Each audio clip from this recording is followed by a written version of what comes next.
Eh bien aujourd'hui, on rencontre décidément beaucoup de monde. Dans cette troisième partie de votre premier chapitre, nous allons faire connaissance. Enfin, faire connaissance, vous les allez rencontrer de nombreuses fois au cours de votre vie avec les nombres décimaux. Les nombres décimaux, une autre famille de nombres parmi pas mal de familles quand même, au final, quand on regarde bien. Qu'est-ce que c'est qu'un nombre décimal? Un nombre décimal, c'est en fait le nombre entier qu'on a vu tout à l'heure, qu'on manipule depuis le début de ce chapitre, et auquel on a rajouté, tout simplement, une fraction d'unité simple. Je vous ai dit tout à l'heure, les nombres entiers, ce sont des nombres piles, des nombres ronds, où à chaque fois on a des unités entières qui le composent, quel que soit l'ordre d'unité, quelle que soit la classe d'ordre. Dans le nombre décimal, à ce nombre entier, on va venir ajouter un morceau d'unité en plus. Ce qui veut dire que ces nombres décimaux vont finalement avoir, excusez-moi de l'expression, mais les fesses entre deux chaises, et notamment les fesses entre deux nombres entiers. Dans l'écriture, ce morceau d'unité simple est séparé du nombre entier qu'on connaît bien par une virgule. Ça donne quoi? Dans l'exemple ici, 21,3 est un nombre décimal. Ça veut dire quoi? 21, c'est la partie entière, je vous le montre ici donc avec le petit pointeur laser. 21, c'est la partie entière de ce nombre. Et le chiffre 3 est la partie décimale. Le chiffre 3, il représente quoi? En fait, il veut dire qu'en plus des 21 unités entières qu'on a dans 21, d'accord, on a rajouté un bout d'unité entière, un bout d'une unité entière, et on verra tout à l'heure que ce bout correspond ici à 3 dixièmes d'unité simple.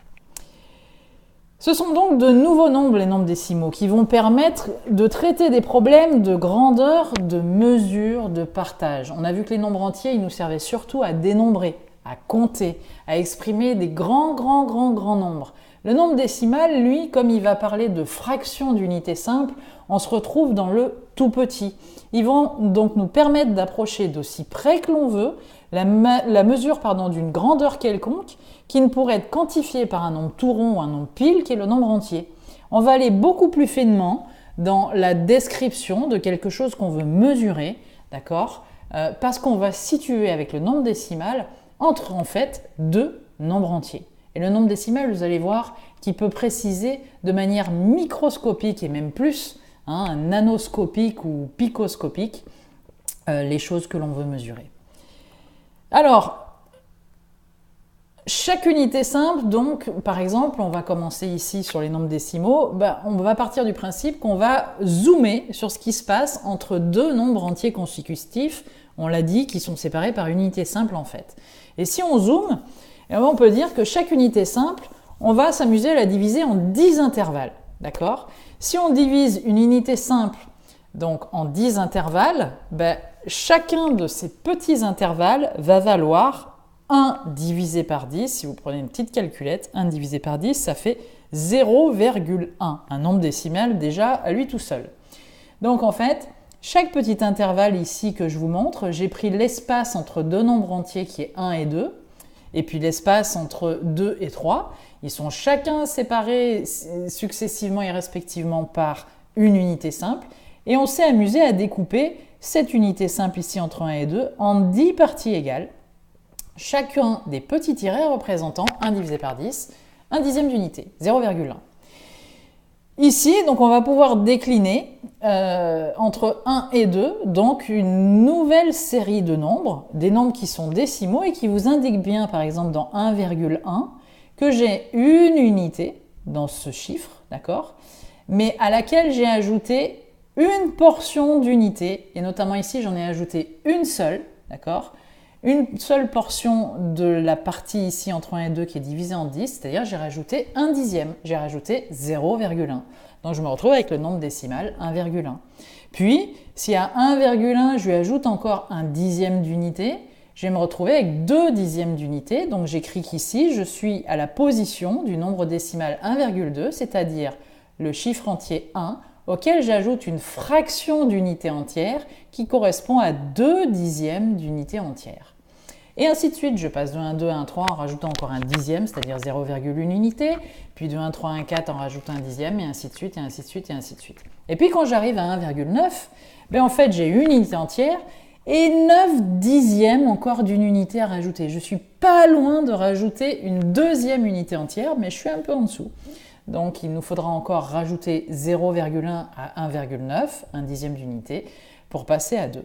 Et voilà, vous avez décliné ici déjà toute une série de nombres décimaux qui, comme vous le voyez, vont venir s'intercaler entre les unités entières, entre chacun des nombres entiers qui composent l'univers de tous nos nombres. Et comme sur toute graduée, on adopte toujours un sens de lecture de la gauche vers la droite pour aller du plus petit qui est 1 vers le plus grand qui est 3. Et on voit déjà cette notion d'ordonnancement, de classement des nombres qui se réalise sur cette droite, puisqu'on se doute bien que celui qui est le plus à gauche, 1,1, sera forcément plus petit que celui qui va vers la droite, par exemple 2,6, qui sera plus grand. Et ça, on le verra donc dans la quatrième partie de ce premier chapitre. Toujours pour continuer sur les nombres décimaux. Si on continue à zoomer ce qu'on vient de faire, on était sur la droite graduée qu'on a découpée en 10 morceaux entre chaque unité simple, entre chaque nombre entier. Et bien on va être encore plus précis, tel le biologiste ou le chercheur avec son microscope. Je vais mettre encore un zoom sur ma lamelle pour aller voir plus profondément ce qui se passe entre chaque dixième d'unité. C'est-à-dire qu'ici, je vais me placer entre le nombre décimal 1,1 et puis je vais me mettre sur le nombre décimal immédiatement supérieur au dixième d'unité près qui est 1,2. Et si je m'amuse, cette petite portion de dixième d'unité ici qui est comprise, je vous montre avec le pointeur entre 1,1 et 1,2, si je m'amuse ce segment de droite à le diviser encore en 10, ben je vais obtenir une unité simple divisée par 10, puis encore elle-même divisée par 10. Et bien vous faites ça sur une petite calculette, 1 divisé par 10, puis le résultat encore divisé par 10, et vous allez obtenir 0,01, soit ce qu'on appelle aussi le centième d'unité. Et donc au-dessus du nombre décimal 1,1, je vais pouvoir rajouter à ce une unité, un dixième, et bien un premier centième d'unité, une première portion de droite, un premier dixième de droite qui vaut un centième d'unité, soit 0,01. Donc à 1,1, si je ajoute 0,01, je vais avoir 1,11. Puis en lui rajoutant encore un centième, c'est-à-dire cette petite portion, à 1,11, je vais trouver 1,12. Puis en rajoutant encore un centième à 1,12, je vais avoir 1,13. Et ainsi de suite, et ainsi de suite, pour composer des nombres décimaux sans cesse de plus en plus grands, puisqu'on se déplace vers la droite du plus petit vers le plus grand, et pour arriver in fine à 1,19, auquel, quand j'ajouterai un centième d'unité, c'est-à-dire ce petit bout de droite, ben, j'arriverai à trouver 1,20, c'est-à-dire 1,2. Donc on voit bien que le nombre décimal, eh bien, on peut s'amuser à en décliner des plus en plus grands derrière la virgule. On peut rajouter beaucoup de chiffres derrière la virgule. Et plus on rajoutera des chiffres derrière la virgule, plus on va diviser ces portions, vous voyez ici, entre les petits traits noirs, là, tout fins, que je vous montre avec le pointeur.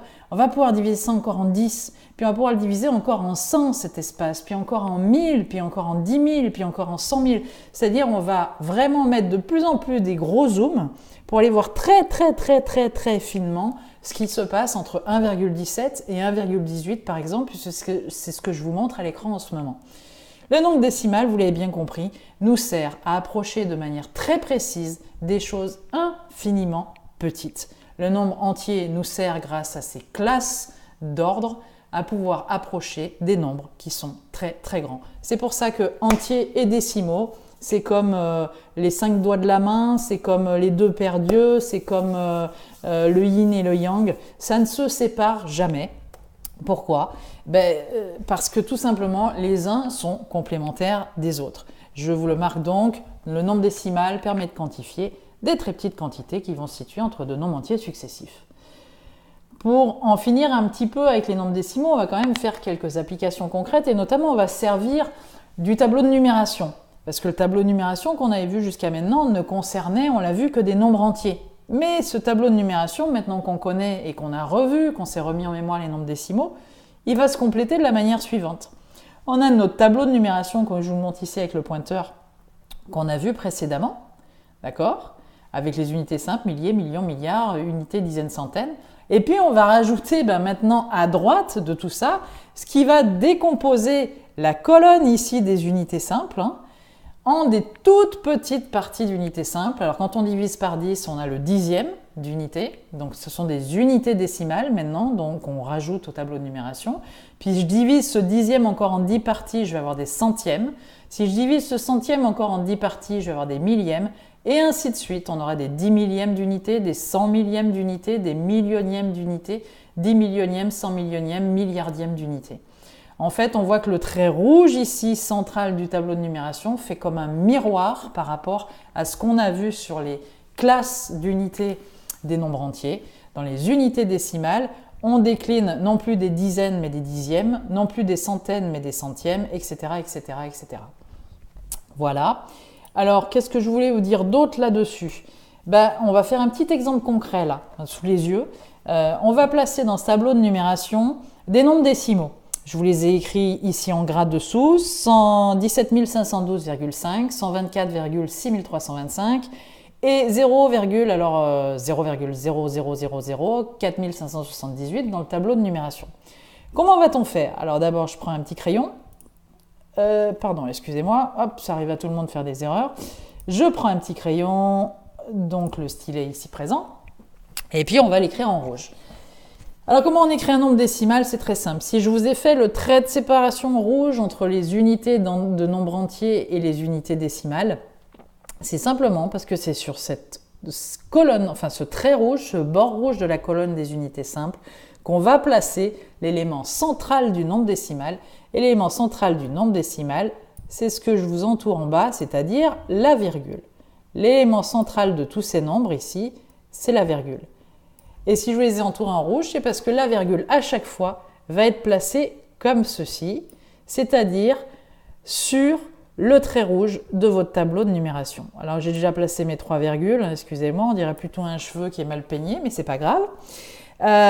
Ces 3 virgules étant placées, je vais maintenant m'amuser à remplir mon tableau avec les nombres décimaux correspondants. La virgule dit quoi? La virgule dit que après elle, je n'ai plus d'unité entière, d'unité pile, d'unité ronde. Ce qui veut donc dire que le chiffre qui est juste avant elle, le 2 ici, est donc le chiffre des unités simples.